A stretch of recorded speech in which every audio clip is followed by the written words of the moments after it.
El tema que propongo es muy aventurado. Yo lo reconozco, soy audaz, pero luego trabajo mucho, es la verdad. No es que tenga cualidades especiales el trabajo. Augusto Pelayo Cervantes. Augusto, no tanto personalmente cuanto su conquista de cántabros y astures, los años 26-25 antes de Cristo. Según mi versión, el 26 la conquista de los cántabros, el 25 la de los astures. Rápidamente las legiones recorrían el territorio cuando se lo permitían los cántabros apostados en sus montañas, porque la característica de aquella guerra fue la guerrilla montaraz. Claro, ¿cómo iba a reaccionar el cántabro frente a un ejército como el romano? Con piedras, simplemente. Solamente en el manejo de la emboscada y en su patriotismo podían ser superiores al romano. El segundo tema es Pelayo, que para mí circuló por las mismas vías romanas que encontró, calzadas por la montaña, por los picos de Europa. Y lo de Cervantes, si llegamos, es ya un capricho del cual yo mismo me admiro, para mí, cuando estoy a solas. Augusto viene a Sasamón el año 26 y ataca a toda Cantabria con 3 columnas. ¿Por dónde fueron? Lo podremos deducir de las batallas que se produzcan en adelante. La primera batalla fue en Bérgida. ¿Y dónde está Bérgida? Quílosa. Roma tiene por sistema arrasar los castros que se le oponen. Cartago fue sembrada de sal. Aradillos, que fue una de las campañas, porque era un castro, junto a Reynosa, resistió largo tiempo, pero fue tomado y arrasado. Bérgida fue arrasada. ¿Qué queda de ella? Si acaso el nombre. ¿Y el nombre? ¿Qué tarea? ¿Dónde está Bérgida? Entonces, desde el siglo XVI, desde el padre Mariana, hasta el siglo XX, con Syme, que hemos oído, británico, lo corrigen diciendo, por una corrección que había hecho un holandés, será Bélica, que es un castro que se identifica con Monte Cildá, cerca de Mave, de Aguilar de Campo, en el Pisuerga. Bueno, yo digo, es que de Bérgida o de Bélica, ¿cómo puede salir Bérgida? ¿Quién puede, haciendo análisis de textos, explicar que de un Bélica se pase a Bérgida? Incluso Bélica con V, Uélica en Ptolomeo, a Bérgida con B. Esta fue la escuela tradicional hasta nuestros días y aún ahora estoy seguro en las universidades españolas se seguirá explicando sin percatarse de que hay aquí uno que dice no. Schulten, el alemán, que estuvo aquí muchos años, un gran sabio, pero con graves lunares, dice que Bérgida es la lectura más correcta, que no hay que corregirla. Y ya que no la encuentra, será Bergidó, es el Bierzo. Pero caballero, que los alemanes son muy exactos. El Bierzo de León se encuentra en territorio astur, al otro extremo opuesto de los cántabros. Esa campaña contra los astures tuvo lugar al año siguiente y Bérgida es la primera batalla en Cantabria. Pero otro autor dice que la última batalla fue en el monte Medulio, que está sobre el río Minio. Ahí lo tienes, el Bierzo, ya que no el Miño, el Sil, que es su afluente, y el Medulio, las médulas famosas, la explotación de oro romana. No, rián de rián, nada de nada. Yo digo, no podemos llevar a los cántabros a luchar en el Bierzo. El padre Masdeu, que fue jesuita y abandonó la orden, dice que en el Bierzo tuvieron que luchar los cántabros, que aunque sea el Bierzo, tuvieron que ser cántabros. Aquí el tema no tiene salida. Yo sé de muchos catedráticos que dicen no hay datos suficientes para resolver el tema de Bérgida, que por cierto es la puerta del laberinto. Si entras bien por ella, puedes avanzar. Si no das con esa puerta, todo el sistema o todo el esquema de la conquista se pierde. Aquí tengo un punto de vista para mí muy personal, pero inevitable. Yo encontré a Bérgida porque nací al lado. Si yo no hubiera nacido en Oseja de Sajambre, yo soy uno de tantos que tengo que elegir entre Bélica y el Bierzo, o decir, pues, como dicen los más, es imposible. Pero yo nací en Oseja de Sajambre y mis paisanos me pidieron un trabajo de historia de aquel valle. Es un valle pasado el Pontón, con las fuentes del Sella, se baja al famoso desfiladero de los Bellos, que sale a Cangas de Onís. Seguramente habéis estado en Covadonga, en Ribadesella. Pues la cabecera de ese valle del Sella es Oseja de Sajambre. Me pidieron misa con vecinos, un trabajo de historia, y vi que el tema de la conquista estaba mal resuelto. Pero buscando nombres antiguos hasta la Edad Media, en el libro de la Montería de Alfonso XI del siglo XV, me encuentro con Belbelga y con el nombre ahí Valberga. Belbelga en el siglo XII, pero en el siglo XV Valberga. Entonces, dando vueltas a la toponimia, Valberga vale Bérgida, es Bérgida.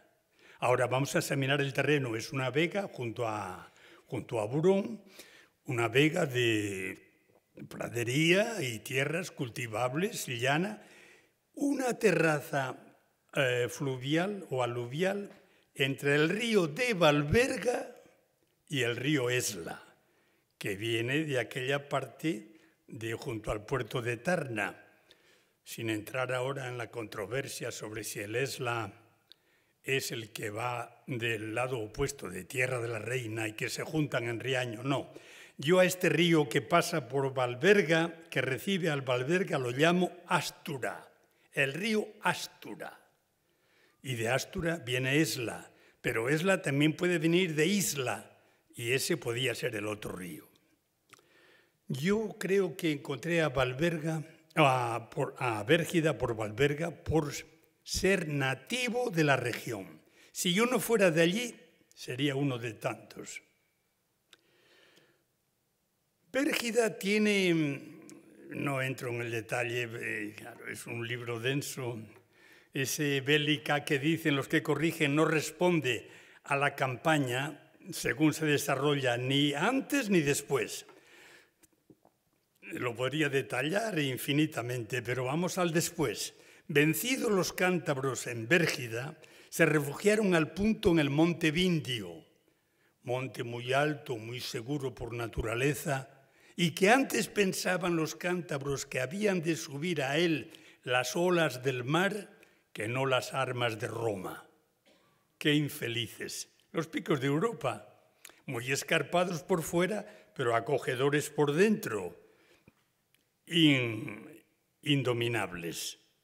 Roma aplicó el asedio y sucumbieron casi todos por hambre.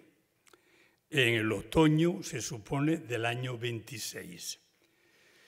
Si ponemos Bérgida en Burón, naturalmente los picos de Europa están al pie, es un paseo. En cambio, si lo ponemos en Mave, en Aguilar de Campos, donde están los picos de Europa. Luego viene la batalla de Aradillos, está identificada. Pero bueno, yo aquí quisiera hacer ya una advertencia. Yo tengo la impresión, claro, yo, aparte de ser como soy, nadie me puede corregir, y quiero decir cambiar. soy muy radical, entonces creo que aquí no ha habido una investigación. Yo puedo decir, caballero, he empleado en esto 30 años. Algunos amigos míos me decían, pero deja eso, dedícate a otros temas. Pero es que yo pensaba que trabajándolo a fondo lo podría poner tan claro que lo admitieran todos. ¡Qué ingenuidad! Aradillos fue tomado y arrasado. Se puede ver junto a Reynosa, está un pueblecito al pie. Augusto ordenó que una vez tomados los castros, una vez dominados los cántabros, bajaran de sus altos fuertes a ocupar lo que habían sido campamentos romanos. Aradillos pueblo está al pie de una colina que presenta algún resto, muy pocos, claro. Fue arrasado por los romanos hace 2000 años. Después viene el monte Medulio, sobre el río Minio, en las partes extremas de Galicia. Veo en la investigación española que hay lagunas, pero lamentables. Entonces, esa Galicia, se van a la Galicia étnica, la que linda con León, con los Astures al otro extremo. No, el autor que dice esa Galicia es del siglo IV, V, es Orosio, y ese está hablando de la Galicia de Diocleciano, que es de aquel tiempo, y llegaba hasta el río Cea, que ha servido luego, supongo, bastante para el límite de limitación entre León y Castilla, hasta el río Cea. Pero se ignoran, yo no veo aquí.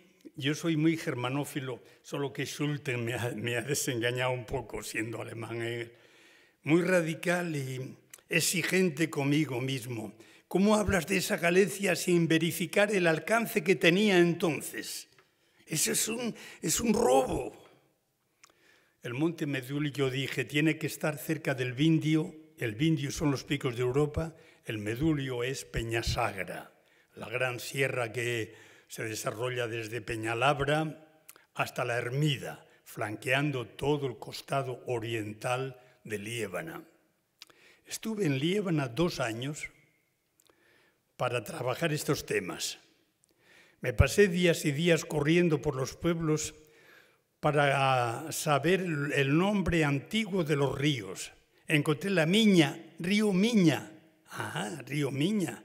Luego fácilmente el río que le recibía era Miño, es el Deva. El Deva que separa Cantabria de Asturias y que nace en Remoña, que es río Moña, o Remoño, río Moño, que son alternancias de Miño. Ese río flanquea en Liébana la Peñasagra. Ahora ya podría yo de cada tema de estos escribir volúmenes, sin miedo, pero claro, he consumido mi vida en eso. Estoy llegando a los 90. No sé si tendré perdón de Dios. Algunos dicen, ay, Martino, que te preocupas más de las piedras romanas que no de las almas cristianas. ¿Y será verdad? No, porque la encarnación, Dios se encarna en todo, menos en el pecado. El Medulio tiene un foso que se puede estudiar, incluso con los medios hoy de prospección, desde el despacho puede el investigador, porque los 2 autores, no he dicho que todas estas campañas han sido transmitidas en media docena de páginas. Entonces, apenas tenemos información, pero el dato de que el foso tiene 15 millas lo dan los 2 autores. Se puede medir desde el despacho y, por supuesto, recorrer o identificar porque es zona alta de montaña y en muchos lugares es zona rocosa.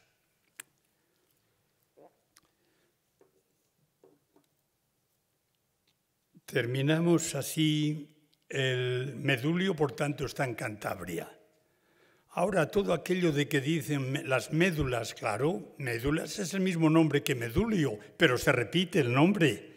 También fue una ingenuidad pensar que el Minio, que no se repite. Los nombres de los ríos y de los montes se repiten. Es una ingenuidad, un querer resolver las cosas apresuradamente. En Palencia, en un pueblo que ni sé si existe ahora o no, Becerrilejo, en la Edad Media hay un arroyo de Medulio. Tengo presente el documento de Santa María de Benevívere, una abadía muy próxima al Carrión de los Condes, donde yo estudié los primeros latines el año 37. Desde entonces estamos en la labor. Y médulas, claro, pero médulas es un compuesto de med y ula, el río Ulla en Galicia, Ullances en Liébana, un puerto de montaña de pasto, Med-Ulio. Tuve yo en esta investigación un hallazgo que me parece que puede, lo digo con toda seguridad, me parece que puede revolucionar la interpretación de la toponimia e hidronimia prerromanas, primitivas. ¿Cuál es? Que descubrí el Guadiana.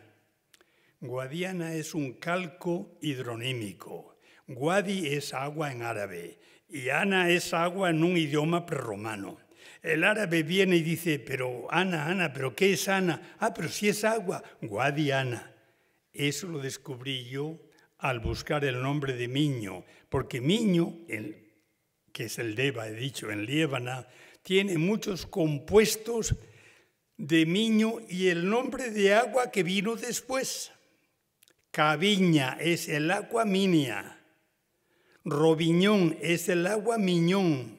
Por cierto, miñón lo tengo con M, mineone, de Miño, y con la B, bineone. Otra cosa también en la toponimia yo recojo los ejemplos y de los ejemplos deduzco las reglas. Y hay algunos lingüistas que me quieren ir a la mano diciendo, que la regla no permite eso. Ah, pero usted pone antes la regla de la evolución antes que los ejemplos. Poner carro delante de los bueyes, me parece. Yo puedo decir que lo que afirmo, me podré equivocar, pero lo he machacado mucho. Y veo otros que alegremente, en fin, Pelayo discurre por las calzadas romanas de los picos. Pelayo, en las crónicas, aparece una figura imposible de concretar, porque son versiones contradictorias. Nieto de reyes, hijo de Favila, donde empezamos a pisar tierra firme es cuando los árabes desde Córdoba vienen a detenerlo para llevarlo preso a Córdoba porque está en rebeldía abierta.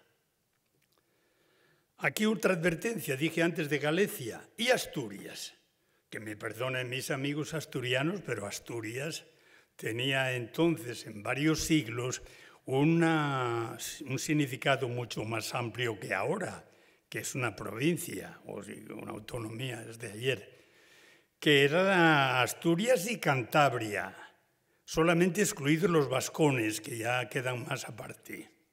Entonces ese destacamento árabe viene a detenerlo,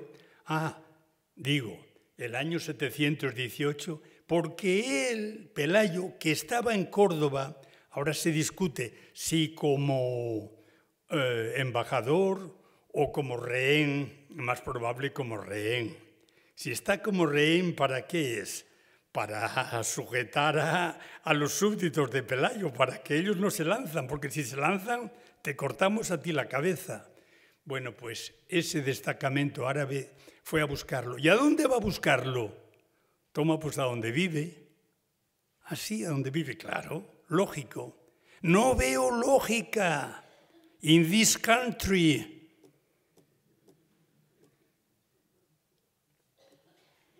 Dice, entró en Asturias y le encontraron en la aldea llamada Brece.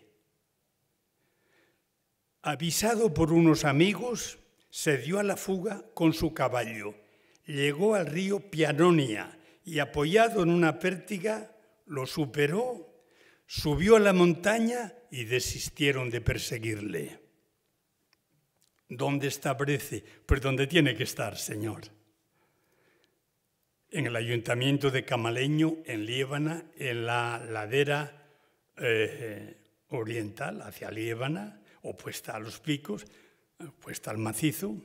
Allí está Brez, en lo más alto de la ladera cultivada. Y a galope de su caballo coge un sendero con restos de empedrado, que yo creo que allí solamente hace empedrado el romano, porque los pastores para llevar a las ovejas o las vacas a la montaña no hacen empedrado. Al revés, el animal no errado rehúye ese piso duro. Al galope se perdió en la montaña, pero pasó el río Pianonia. Ahí está a trampa, ahí está la zancadilla.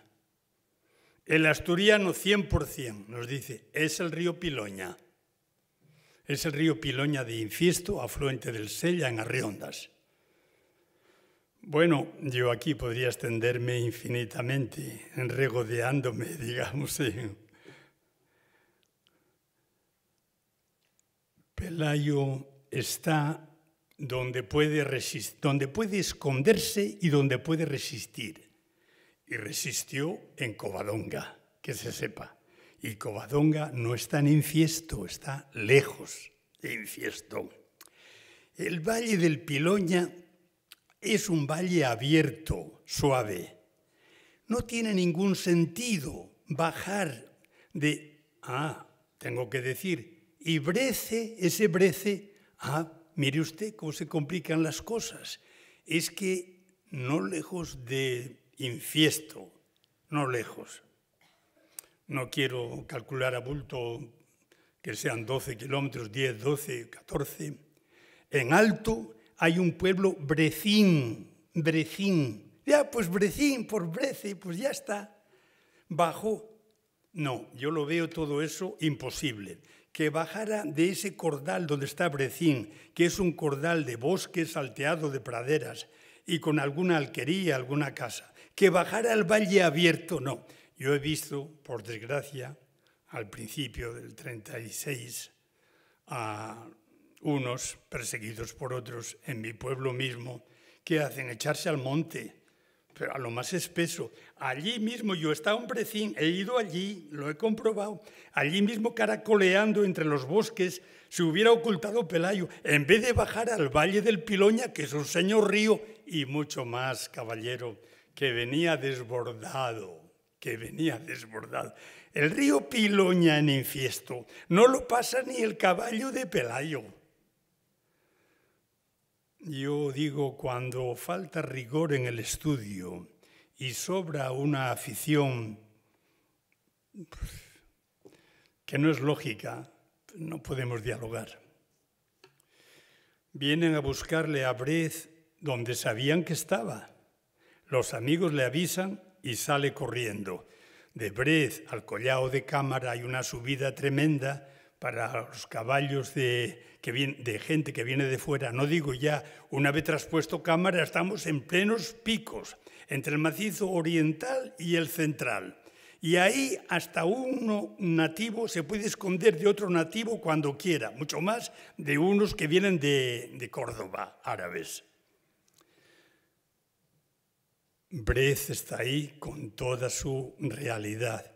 Pero ¿y el río? Pues mira, un lingüista sabe muy bien que de Pilonia, de donde viene Piloña, efectivamente estamos de acuerdo, de Pilonia puede venir Belondio. Qué raro, no, raro nada, es una delicia. La P pasa a B, apoteca da bodega, decíamos en Carrión, el año 37, y la I pasa a E. La doble N pasa a ND. Respenna, en el norte de Palencia, da Respenda, firmado por Menéndez Pidal y por cualquiera. Entonces tenemos a Pelayo en Brez. ¿Y qué hay en Brez? Pues toma que abajo, aplomada, está San Pelayo. Y yo llego ya a extremos que a mí mismo me asustan. ¿Pelayo no será el natural de San Pelayo? habrá tomado el nombre de su palacio. Era un señor local, un jefecillo local en tiempo de los godos, que se tuteaba con el rey, claro. El rey, naturalmente, como hacían los romanos, también se relacionaba con los jefes locales. Eso es política, bien entendida. Y bueno, tenemos la mesa de Pelayo. La mesa de Pelayo en el siglo XII, el obispo don Pelayo, valga la coincidencia, de Oviedo, está citada como límite entre la diócesis de Oviedo y de León. Y la mesa de Pelayo se identifica hoy generalmente con la meseta de Enol, del lago Enol y Ercina. Entonces, ¿por qué lo llamaban en el siglo XII la mesa de Pelayo? Porque, eso sí, hay que decir, entre el año 718, que pretendieron sorprenderle en Brez, y el 722, que se produjo Covadonga, Pelayo estuvo, y eso lo dice la crónica, claramente, 4 años en paradero desconocido, pero claro, en la peña, en su peña, hasta que despuntó en Covadonga. Es que los picos están llenos de majadas o brañas que tienen chozas, incluso hasta no hace mucho tiempo, alguna de estas majadas pues la ocupaban alguien todo el año, excepto cuando nevaba.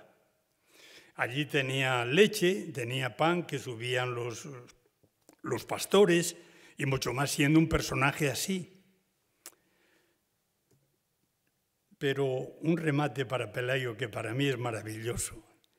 El desastre del Cosgaya, que la columna árabe vencida en Covadonga, que dio marcha atrás a los picos, porque una retrocedió para Asturias, pero otra cruzó los picos. Esa columna sufrió un derrumbe de peña en Cosgaya. Bueno, la tradición señala la peña Subiedes. Yo digo, fue un corrimiento de tierra. La crónica se escribe siglo y medio después de los hechos, en aquellos tiempos. O fue una emboscada a base de peñascos lanzados desde arriba, desde la cresta de una montaña que tiene traspuesta una meseta. Qué casualidad que esa peña Subiedes de la emboscada esté muy cerca de San Pelayo. ¿No sería el mismo Pelayo el que tramó esa emboscada y están vigilando y los ven bajar lo que tienen la montaña? Subes a la montaña y ves toda la ladera, los ven bajar desde Áliva. Claro, esa columna tuvo que bajar por el puerto de Áliva, por donde subió Pelayo.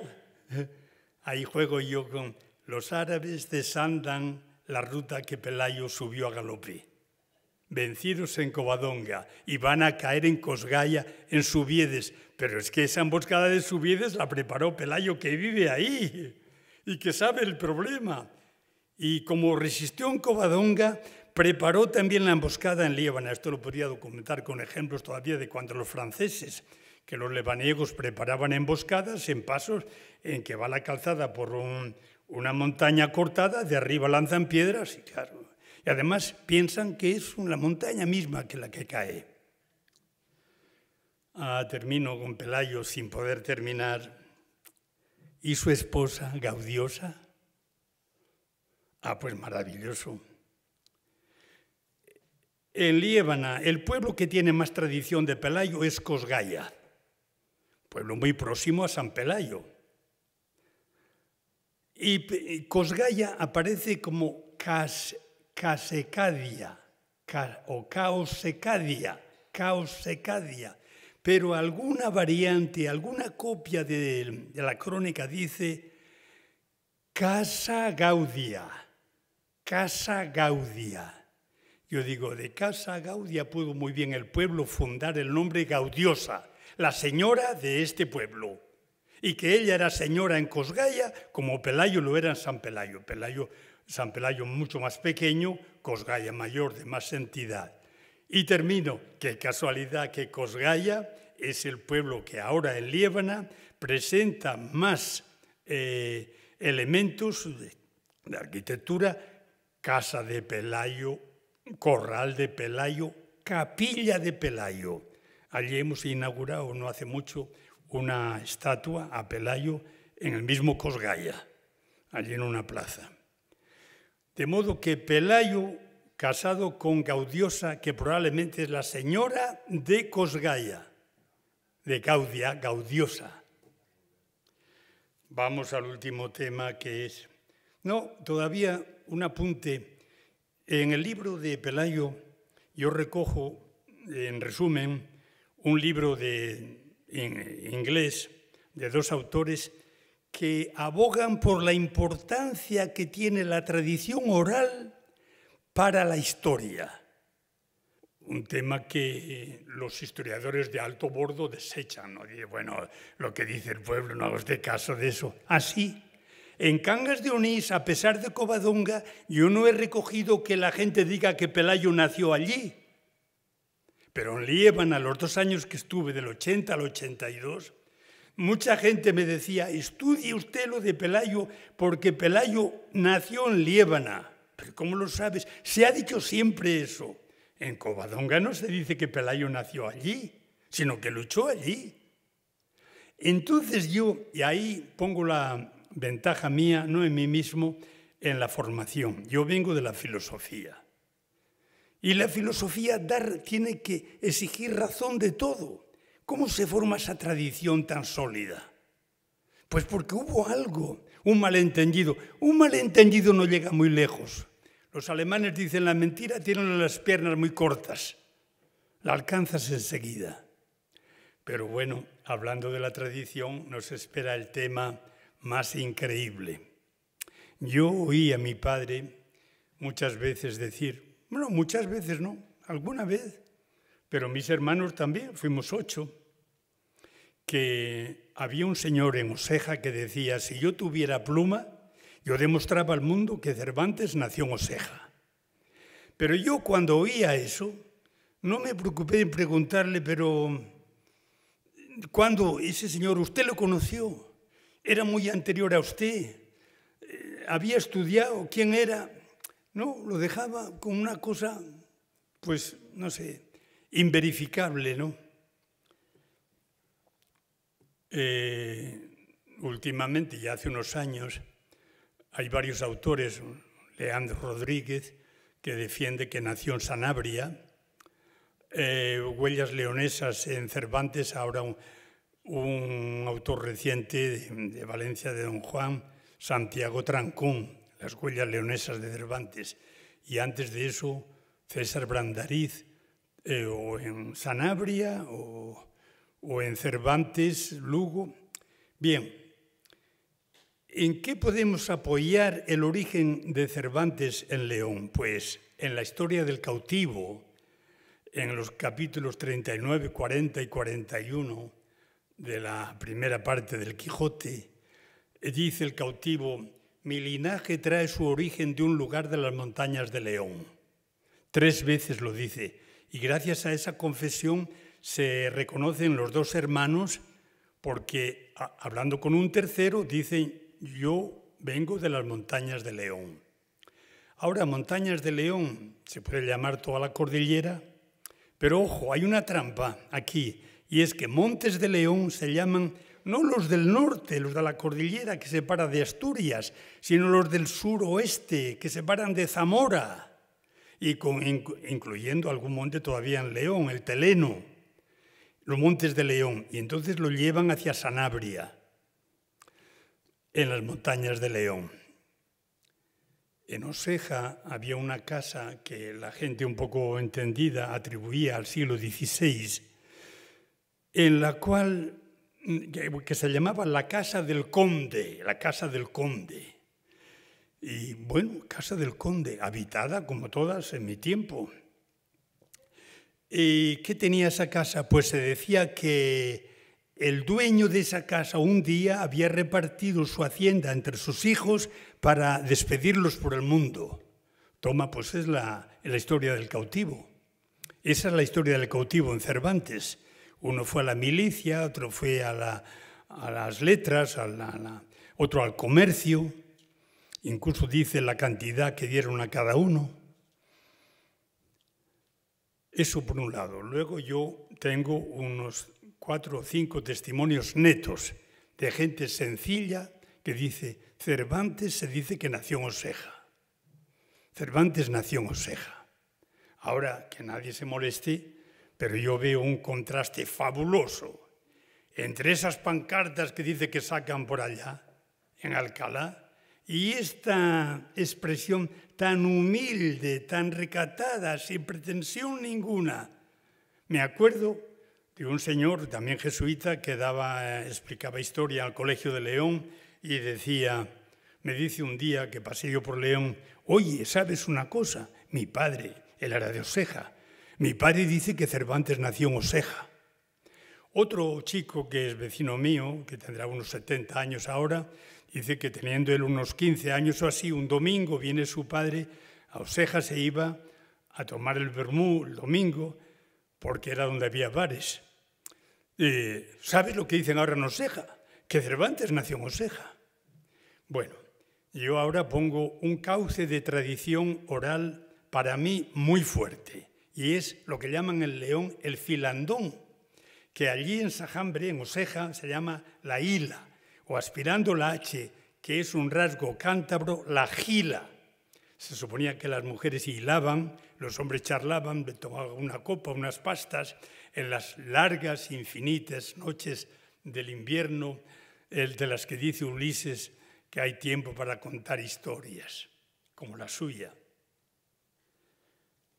Pues en la casa del conde, ¿qué otra cosa se contaba sino eso? Aquí hubo un señor que vendió todo. Otro tema. La investigación en España yo la criticaría bastante. Hasta Américo Castro y Madariaga, que yo sepa, no se dijo que Cervantes parece de familia judía. Ahora, un libro que a mí me determinó a estudiar esto, César Brandariz, se titula Cervantes decodificado. Ese demuestra abrumadoramente que Cervantes o su familia ocultaban sistemáticamente su identidad personal, su origen, su ascendencia, todo. Y se contradicen, lo demuestra palmariamente. Un libro publicado el año 2005, creo, en SMR Madrid, ediciones, fastuoso, un libro erudito, culto, ponderado, pero el sector oficial, no digamos de Alcalá, nada, es que no. Claro, eso no es científico, ¿eh? Un científico examina lo que merece examinarse. Pues yo digo, en el cauce de la hila se transmitió eso, y para mí es un cauce fidedigno. Yo la hila apenas llegué a verla porque los niños no participaban. Y entonces a los 12 años fui a Carrión y pasábamos ya todo el curso en Carrión, no íbamos de vacaciones en Navidad. ¿Qué otras? Ahora, huellas, esto es la base. La casa del conde. Familia judía. Tengo la suerte de poseer los padrones de Oseja, de los vecinos, del año en que nació Cervantes, o que tenía 3 o 4 años.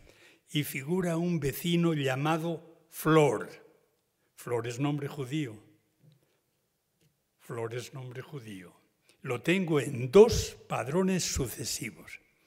¿Y por qué pudo ir la familia de Cervantes allí? A un escondite, porque si era judío, converso o no, debía estar entonces fuera de España, porque los reyes católicos han dado el edicto de expulsión el año 92 y estamos a mediados del siglo siguiente y se le descubre en peligro incluso su vida.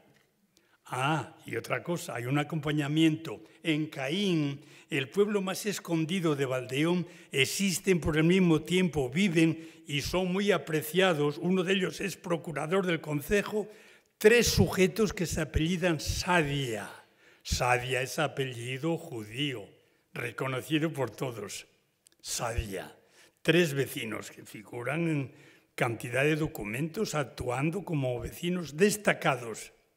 Pues en Oseja lo mismo, fue a ocultarse. Que la casa del...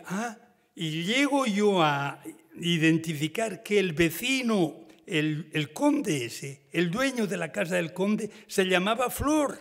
Era judío. El dueño de esa casa era judío. El que mandó a los hijos a pedir por el mundo era judío. ¿Por qué?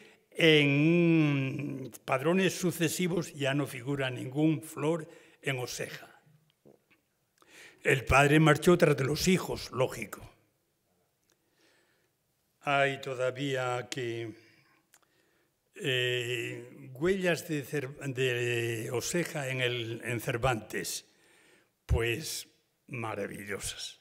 Pero aquí yo digo inverificables, porque tienes que leer despacito a Cervantes y tienes que conocer despacito a Oseja, aquel valle de unos 86 kilómetros cuadrados, lo más de ellos pendiente, abrupta. En la Galatea, el primer libro de Cervantes, la primera obra, están los pastores que él pinta divagando caminando, pero vagamente, entre la aldea y la ermita. Y la aldea, yo pienso, es Oseja, y la ermita es un paraje que describe Cervantes en el Quijote maravillosamente. Yo digo, si uno visita este paraje con la página de Cervantes delante, por lo menos se queda pensativo. Esa ermita, y ahora en ruinas, fue hasta los años 20 del siglo pasado el lugar de rogativas en tiempo de sequía. Pues así la describe Cervantes, una ermita de rogativas. Luego, ríos, arroyos intermedios, yo deduzco el nombre a través del que da Cervantes. Luego, rasgos del lenguaje de allí. Y otra cosa. Recovecos de la montaña de los picos, que solamente pudo haber conocido Cervantes incluso de oídas. Si vive allí, los tenemos en la obra de Cervantes. Un ejemplo, Culiembro. Culiembro, la canal de Culiembro está en el Cares, cerca ya de la salida para Poncebos. Ese nombre sale como nombre del primer gigante que piensa descabezar el Don Quijote. El gigante Caraculiambro. No se distingue más que, dice, por E. ¿Cómo pudo Cervantes saber de Culiembro? Yo sé muy bien, y lo reconozco, que la persuasión mía no tiene ninguna fuerza estricta para motivar la persuasión tuya, lo sé muy bien. Pero psicológicamente sí.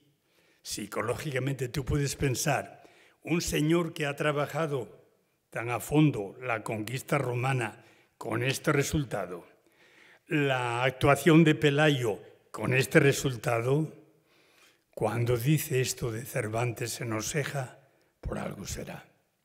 Claro, Bérgida cae muy bien, está en el límite entre cántabros y astures. Este es Lillo, por aquí. Riaño, el Esla, el ramal que viene de la parte de Mampodre, de la parte de Tarna. Ahí está Bérgida. Qué cosa más natural, sino que una columna de las tres fuera por el río Esla, que es el río Astura, que es el río fronterizo de cántabros y astures. Ahí está Bérgida, al pie de Mampodre. Aquí, tal como pongo yo las tres líneas, ¿ve? La de Aradillos va por el Pisuerga. No. Va por el Pisuerga, la de Aradillos. Es que no sé, no. La otra por el centro, que va por el río Carrión,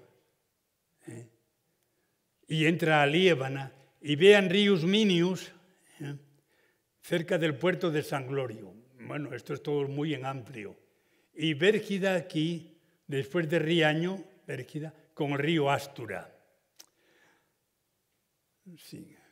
Este es el esquema de las... Yo entonces me he dedicado a estudiar esta vía que sube por el Esla y vean un tramo que tiene las salas, por debajo de Riaño, muy cerca de Riaño.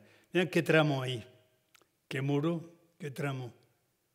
Una cosa, esta calzada tan imponente está pegada al ras del agua, al ras del agua. Yo digo, jamás los naturales hubieran hecho una calzada tan importante, tan costosa, al ras del agua, que se inunda en invierno y en primavera. Pero el romano lo hace en el buen tiempo, cuando van a la guerra en el buen tiempo. Ahora últimamente tengo y estoy identificando un itinerario del Ravenate que corresponde a esta vía. Y Oseja figura como una mansión de ese itinerario. Se llama Equosera. Equosera. Ahí tenemos, ahí llegamos, aquellos Burón y Bérgida. Bueno, enfrente no, lo veremos después mejor. Aquí no, más arriba, enfrente de Burón, más arriba, no, en llano. Lo tapa esta primera loma, donde está la flecha, nos tapa Bérgida. Pero a la derecha de Burón, esa peña que se ve a la derecha, ahí hay otro castro, se llama La Madalena. Y aquí he llegado yo a un extremo realmente para mí casi inconcebible. Y es que un autor dice Bérgida y otro dice Ática. Yo digo Ática no, pero Ástica con ese la pongo ahí, que hay un castro. Vean un lienzo de muralla ahí, lienzo de muralla. Aquí tenemos la peña, abajo la terraza, esa eso es Bérgida. Ahora estará cubierta por el agua. Esa terraza triangular y el río de Valverga es el de allá. Este de aquí es el Esla, digamos el Astura. Y aquella la Peña del Castillo. Allí arriba hay una cámara labrada en roca. Bueno, y el nombre, esa es la vigía de Bérgida, arriba y abajo. Este es el Valle de Valdeburón, un valle señorial, alto pero rico, sano, hermoso. Este es un tramo de la muralla de esa peña de Ática, que yo corrijo Ástica, que está sobre Burón. Este lienzo de muralla se puede observar perfectamente. Ahí lo tienen. O sea, aquí el romano no arrasó completamente, pero Bérgida abajo sí la arrasó. Bérgida sí. Bueno, pasamos ahora a Liébana. Brez, vean en la ladera, pero muy cerca ya al ras de la peña. Y de ahí un recorrido así arriba y pasa. Fíjese qué recorrido. Hay una cosa muy bonita en Sajambre, pero bueno, no ya. Esa galopada del caballo de Pelayo tuvo que quedar en la tradición de las gentes. Y en Oseja hay una aldea que se llama Pío y allí hay una peña del Castillo. Y queda la tradición de que de la peña del Castillo saltó el caballo de San Pelayo a su ermita de San Pelayo en Pío. Yo digo, ahí hay una mezcla de temas del Pelayo caudillo, la galopada de su caballo y el santo niño Pelayo muerto en Córdoba el año 925. Pero son temas populares, pero todos tienen su pepita, todos tienen su piedra preciosa. Estamos ahora aquí. Subiedes, enfrente de San Pelayo está la Peña Subiedes, y ahí en esa ladera, ahí pasa la calzada más abajo, sí, pasa la calzada romana. Desde arriba, aquella zona boscosa que hay allá arriba, allí se llama el Castillo también, Cabezo Castillo, allí. Se accede por detrás. De allí lanzan peñascos a una señal, porque claro, los ven bajar, desde lejos se les puede ver bajar. Esto es increíble, que en nuestro tiempo, poco antes de estar yo allí, el año 82, se destruyera esta caballeriza del rey Pelayo, en San Pelayo, en Liébana. Para una cuadra, un establo de una aldea insignificante, pues la derribaron, la demolieron. El atropello del tesoro, el patrimonio es increíble. Aquí la ermita de San Pelayo, hoy en día en San Pelayo, yo creo que es el culto al agua, porque ojo, Pelayo no es ni siquiera latino, es griego, es el Pélagos. pero yo creo que es el culto al agua. Y que el Señor tomara el nombre de Pelayo porque es Señor de San Pelayo. Tengo algún ejemplo de ahí, de la zona de Cistierna, Peñacorada, un abad que se llama Juliano, que es de Santa Juliana, que toma el nombre de su lugar natal. Aquí tenemos Oseja de Sajambre, allá. Aquí la Peña del Castillo, aquí, de donde bajó a Pío a la derecha, hay un caserío allí abajo a la derecha, en Pío, a la derecha, Pío. El caballo saltó de este castro a Pío, donde estaba la ermita de San Pelayo. Yo creo que ahí está todavía la galopada del rey Pelayo, confundida con el santo Pelayo. Y, ojo, la ermita de que hablamos en Cervantes, ahí detrás, ahí hay una cascada del río que viene de Soto, que es esta cascada, es la ermita, un poco espigada sale. Esta puerta de aquí es románica, yo creo. Y esta ermita es la que yo creo que figura como uno de los polos de las marchas de los pastores entre la aldea y la ermita de las rogativas, pero que Cervantes la describe el sitio, una pradería en redondo con la cascada, las montañas.